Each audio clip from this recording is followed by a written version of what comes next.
Time for the hot topic of the hour. The unraveling of the Russiagate scandal and who was behind it has only just begun. Maria spoke with CIA Director Ratcliffe on Sunday Morning Futures, who gave her a rundown of what those top Obama officials did after President Trump won his first term.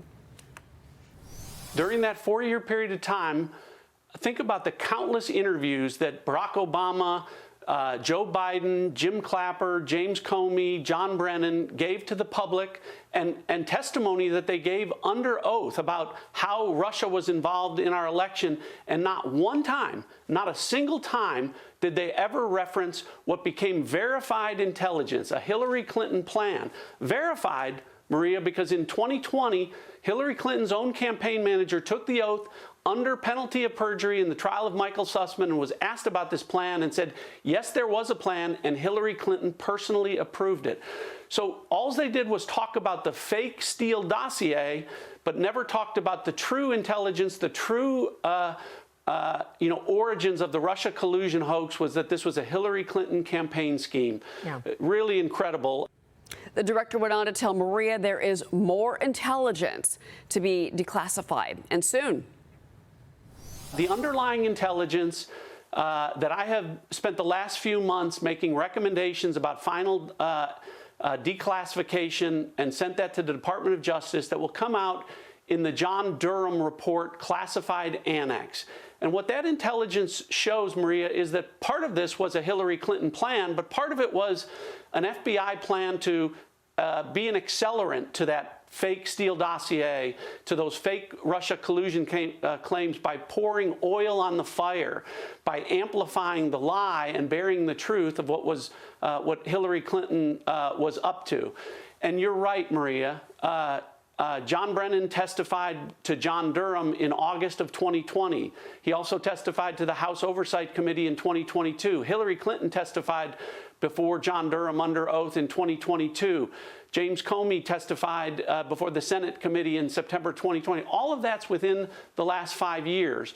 And much of that testimony is, frankly, completely inconsistent with what our underlying intelligence that is about to be declassified in the Durham annex, what that reflects.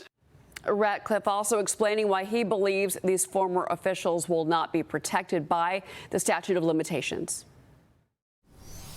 I'll leave it to Pam Bondi and our Department of Justice, Kash Patel, and our FBI to investigate the conspiracy to do what and what charges that they're capable of bringing. But again, I don't think statute of limitations are going to impact, because in a conspiracy, Maria, the statute of limitation doesn't start to run until the last act in furtherance of that conspiracy. So, Liz, the Durham report was released May of 2023. It was 316 pages, but the annexes is what he's talking about.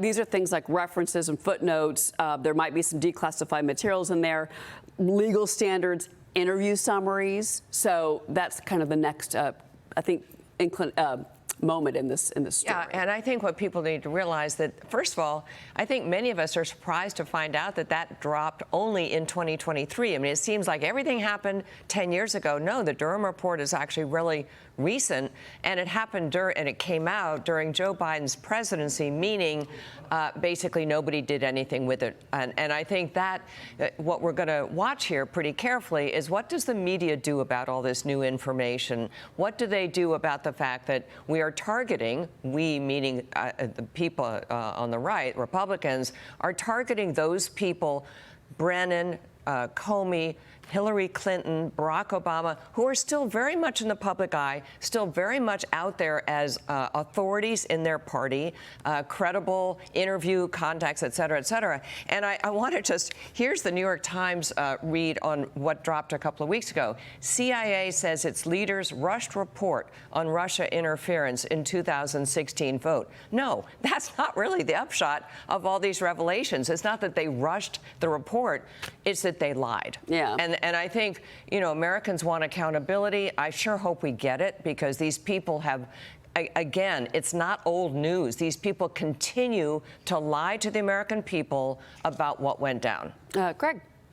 Yeah, look, I mean, I think Liz nailed it. I mean, at the end of the day, you look at the election in 2024, it is about moving forward, but it's also about reconciling the past as well. So the American people need to have information. They need to understand. I think they do understand inherently, but we need to get the facts on the table and move forward. All right. Well, we're just getting started this morning.